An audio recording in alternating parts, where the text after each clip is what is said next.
Hi and welcome to Quick Add Maths on differentiation.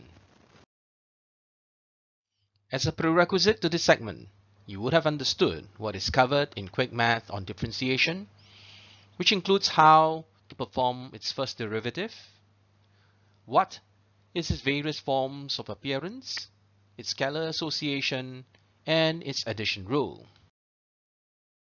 In addition, you must know how to perform its second derivative, which helps to identify if its stationary point is a maximum or a minimum.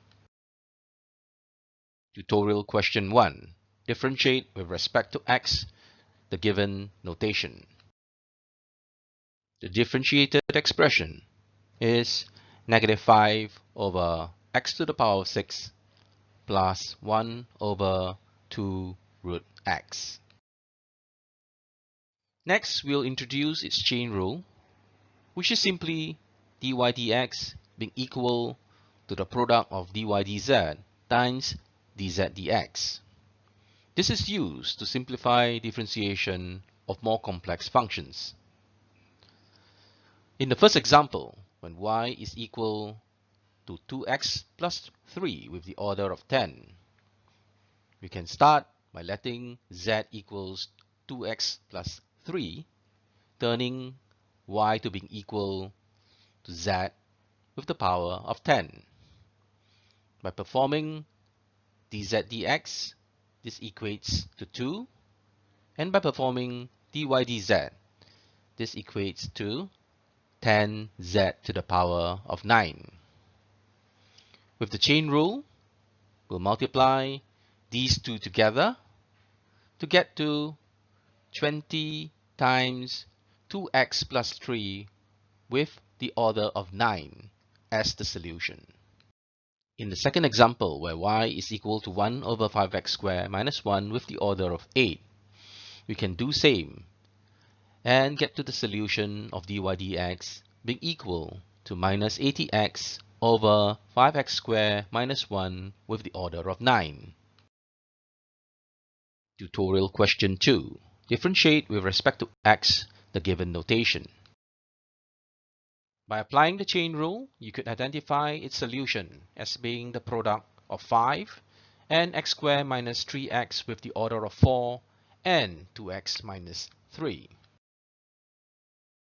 Next, I wish to introduce the product rule, whereby the differentiation of the product of u and v is equal to the product of u and its differentiated v plus v and its differentiated u.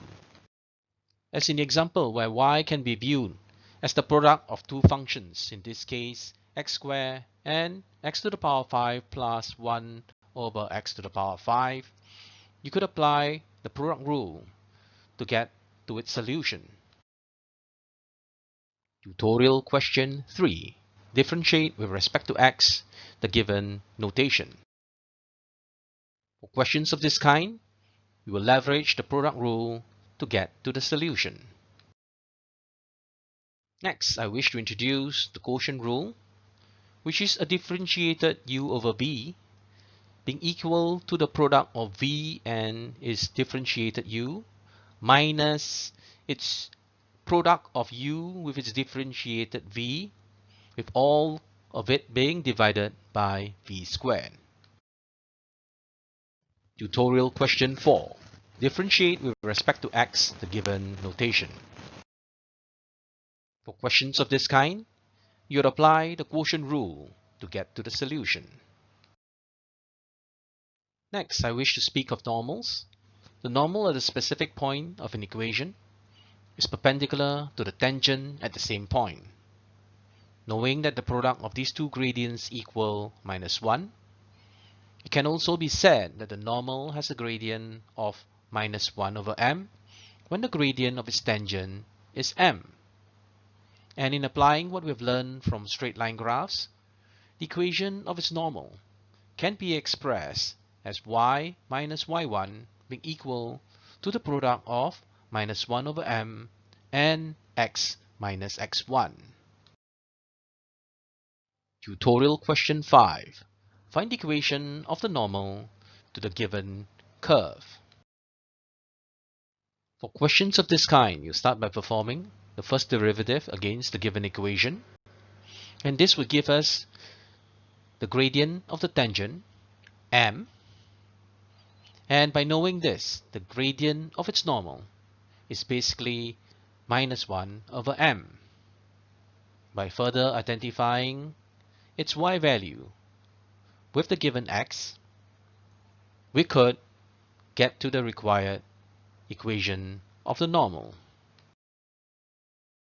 Next, we shall speak of small changes in x, represented by delta x, which will result to small changes in y, represented by delta y. Such small changes are sufficiently close to the condition where delta y over delta x is equal to dy dx. For the given example, the variables x and y are connected by the equation y equals 2x cubed minus 3x. Find the approximate change in y when x increases from 2 to 2.01. Here again, you would start by performing the first derivative against the given equation and identify the value of this derivative when x is equal to 2. Next, you just need to apply the condition to solve for its delta y. Tutorial question 6. The periodic time t seconds for a pendulum of length L is t equal to pi root of L over 10. Find the approximate increase in t as L increases from 40 to 41. Here again, it's about identifying the first derivative of t against its L, then inserting its L value to solve for the values of dt over dl. Again, using the condition, we should be able to get to its delta t.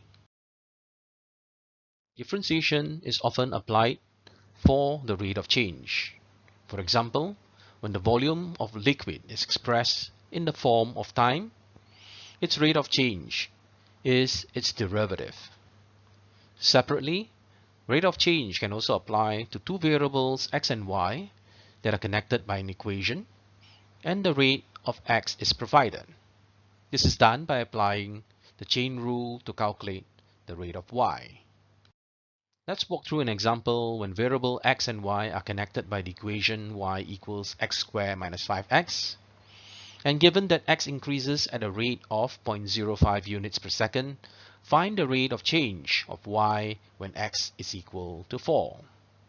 In this case, you would perform its first derivative for the given equation and identify this value of derivative when x equals 4.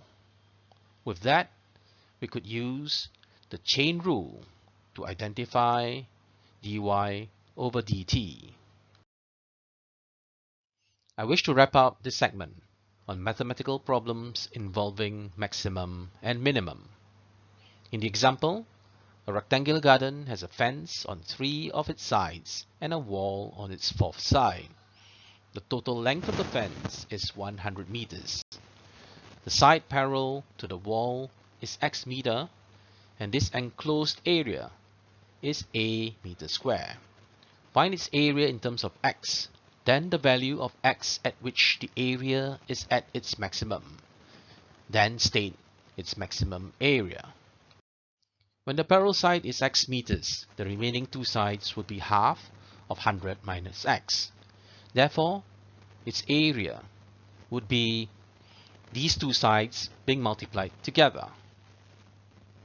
Having known a, we could identify the first derivative against the value of x, and at its max, dA dx must equal 0, thus solving for x being equal to 50. As such, we could identify the maximum area as being equal to 1250. That's all for Quick Add Maths on differentiation. If you found this beneficial, do seek out our other videos under the KT tutorial channel.